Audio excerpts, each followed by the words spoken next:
بين يدي رحمته وأنزلنا من السماء ماء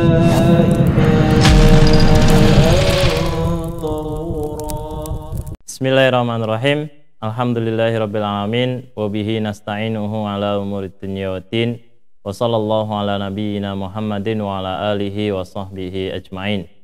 Allahumma alimna ma jahilna wa anfa'na bima 'allamtana warzuqna ilman nafi'an ya rabbal alamin. Rabbi shrah li sadri wa yassir li amri wahlul 'uqdatam min lisani yafqahu qawli. Tsumma ma ba'd, uhayyikum jami'an bi tahiyatil Islam. Assalamualaikum warahmatullahi wabarakatuh. Alhamdulillah, senang sekali bisa berjumpa kembali dengan para ikhwan dan akhwat pemirsa channel Masjid TV yang Allah muliakan, channel media dakwah untuk Islam yang rahmatan lil alamin. Ikhwan dan akhwat sekalian, insya Allah pada kesempatan kali ini kita akan membahas tentang hukum membasuh sepatu saat kita berwudu sebagai ganti dari mencuci anggota bagian yang terakhir, yaitu kaki.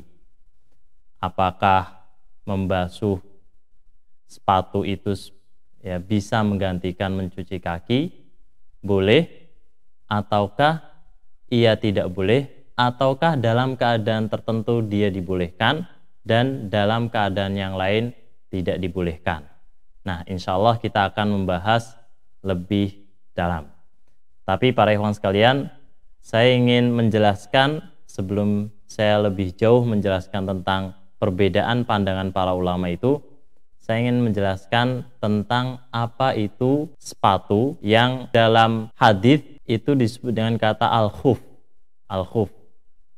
Jadi para ikhwan sekalian, ada perbedaan mendasar antara sepatu yang umumnya kita pakai pada masa sekarang dengan sepatu yang dipakai pada masa Rasulullah Sallallahu Alaihi Wasallam dan para sahabat ridwanullahi alaihim. Nah, perbedaan ini cukup penting untuk dijelaskan, tapi saya tidak akan menjelaskan lebih detailnya pada pertemuan kita kali ini. Saya ingin hanya menunjukkan pada para ikhwan sekalian apa bedanya kata sepatu pada zaman sekarang yang dalam bahasa Arab disebut dengan kata al-hida. Al-hida. Dengan sepatu pada zaman dahulu yang disebut dengan kata al-khuf. Nah, ini saya ingin menunjukkan pada para ikhwan sekalian gambar sepatu pada zaman dahulu yang disebut dengan kata al-khuf. Silakan lihat di atas.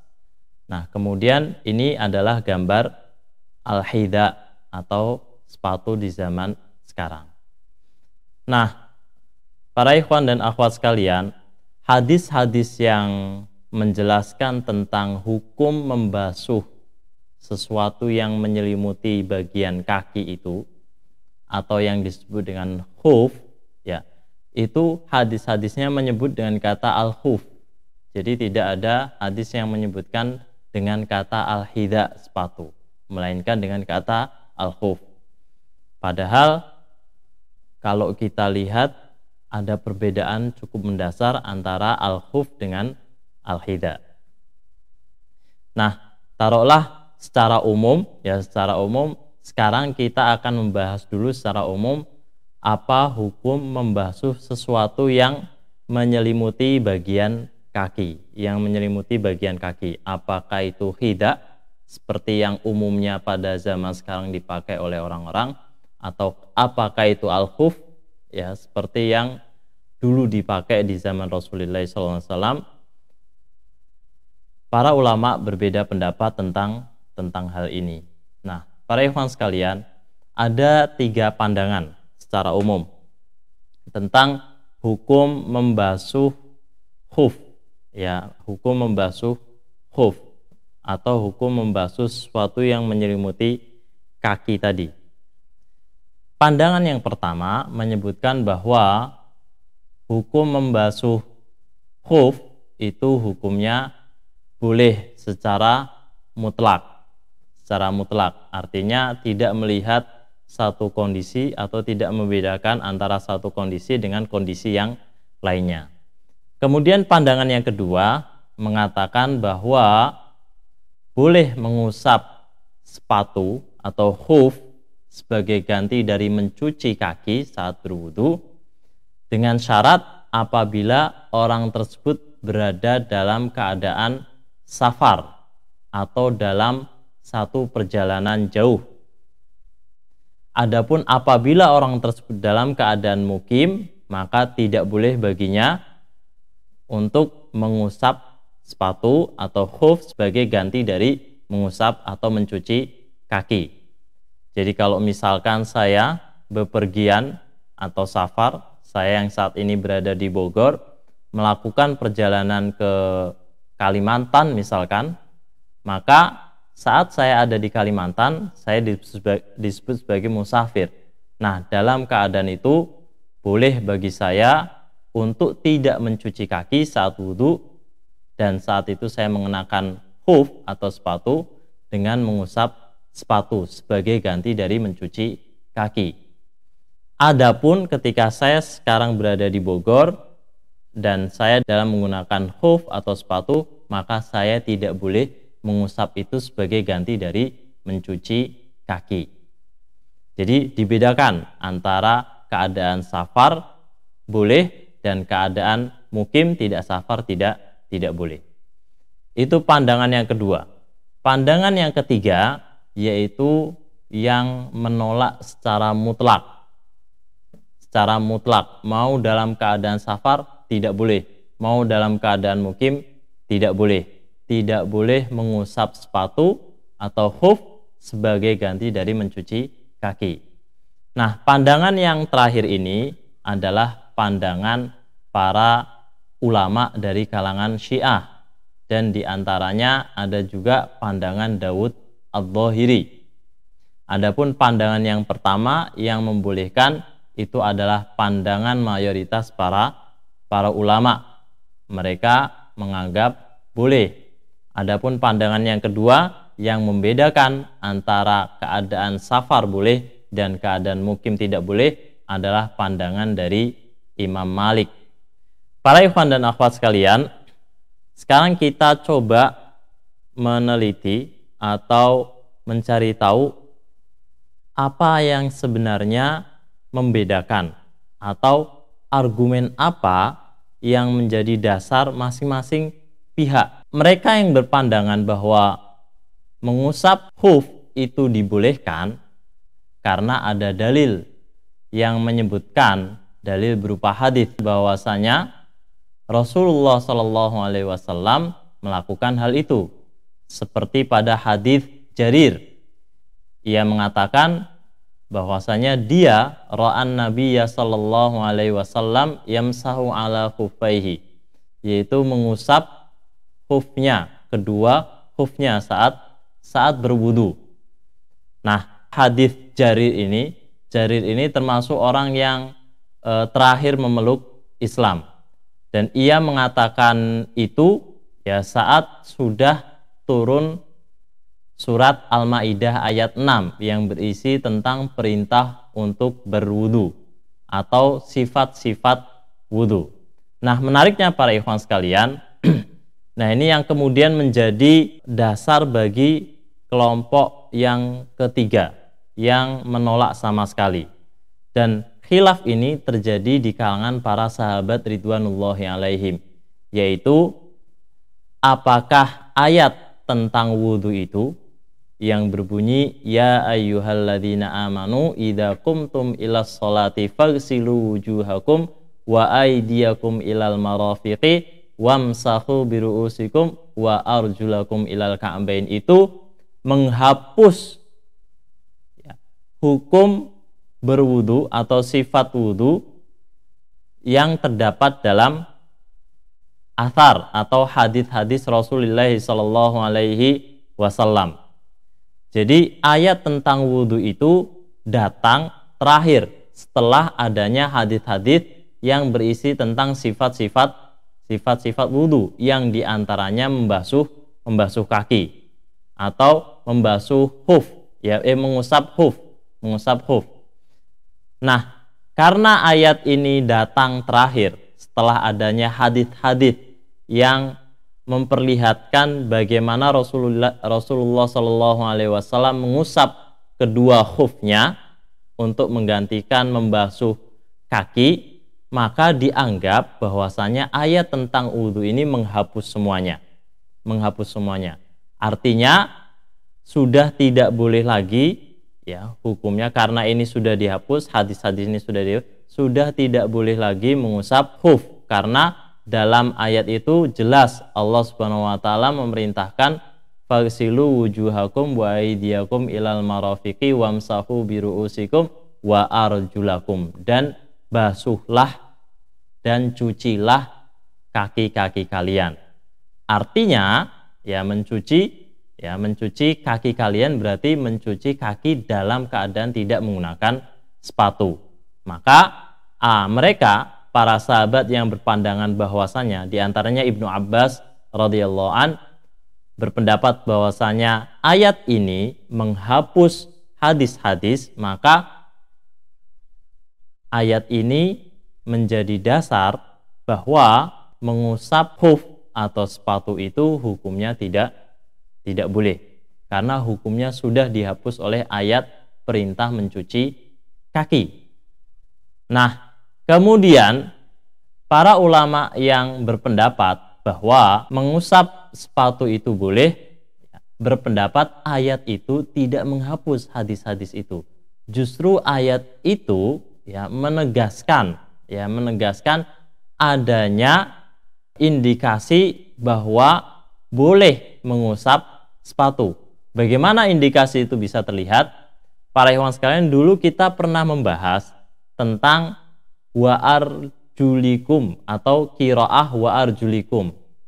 Kan kalau dalam ayat yang umumnya kita baca wa arjulakum dengan memfathah la, ya wa arjulakum. Tapi ada satu qiraah yang menyebutkan bukan wa arjulakum tapi wa arjulikum dengan mengkasrah la atau jadi li. Nah, bacaan wa arjulikum itu menunjukkan bahwasanya dia itu kaki itu termasuk yang bagian diusap. Nah, bagian yang diusap itu berarti ya saat seseorang menggunakan sepatu atau khuf, maka boleh baginya mengusap sepatu. Jadi ayat itu bagi kelompok pertama yang berpendapat bahwasanya mengusap itu boleh, menjadi dasar ya, bacaan wa arjulikum itu menjadi dasar bahwasanya mengusap sepatu itu boleh sebagai ganti dari mencuci kaki.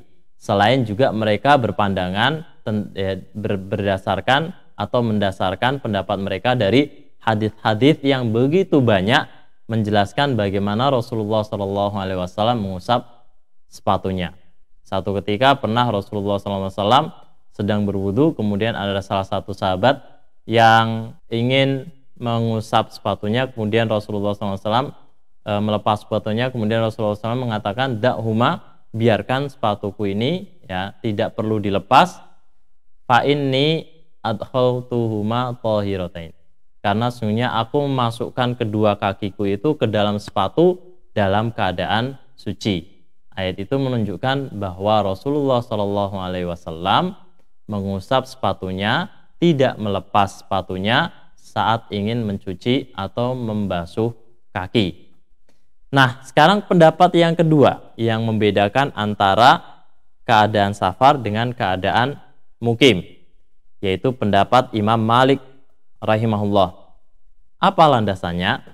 Landasannya adalah bahwa hadis-hadis yang meriwayatkan tentang bagaimana Rasulullah SAW mengganti membasuh kaki dengan mengusap sepatu itu ada dalam keadaan beliau safar. Jadi banyak sekali riwayat-riwayat atau hadis-hadis atau asal-asal itu menjelaskan situasi bahwa Rasulullah SAW saat itu dalam keadaan safar.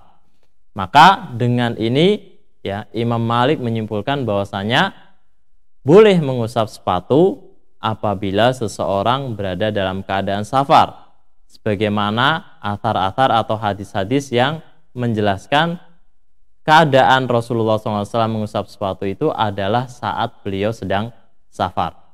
Dan apabila seseorang dalam keadaan mukim, maka tidak boleh ia mengusap sepatu. Nah, inilah para ikhwan dan akhwat sekalian perbedaan para ulama tentang boleh atau tidaknya mengusap sepatu atau khuf saat seseorang berwudu sebagai ganti dari mencuci atau membasuh kaki.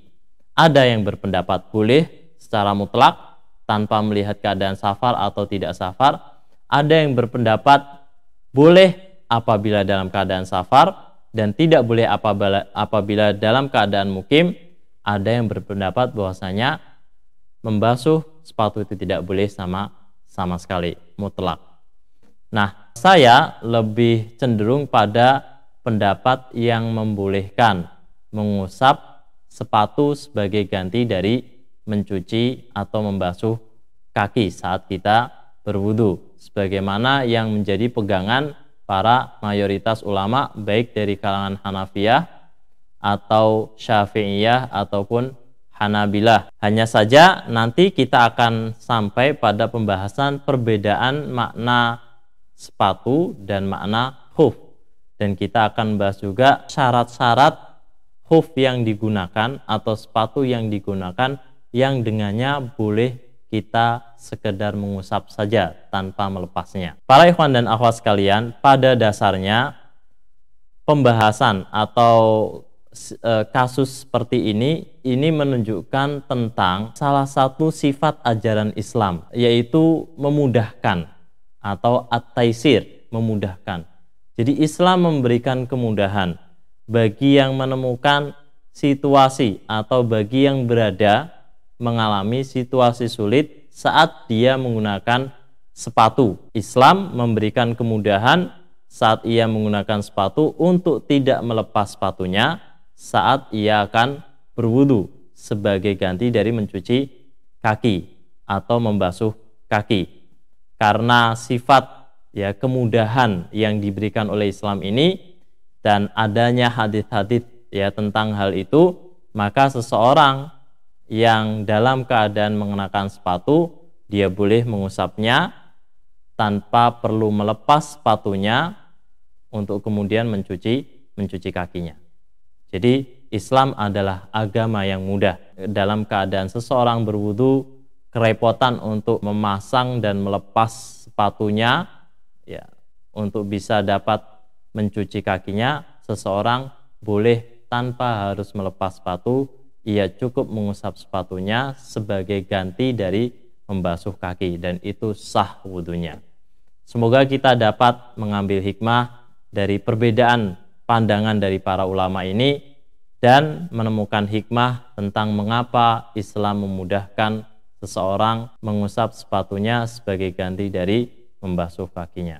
Barakallahu fikum, hadanallahu wa yakum wa afu minkum, wallahu a'lam bishawab. Subhanakallahumma wa bihamdika asyhadu an la ilaha illa anta astaghfiruka wa atubu ilaik. Assalamualaikum warahmatullahi wabarakatuh.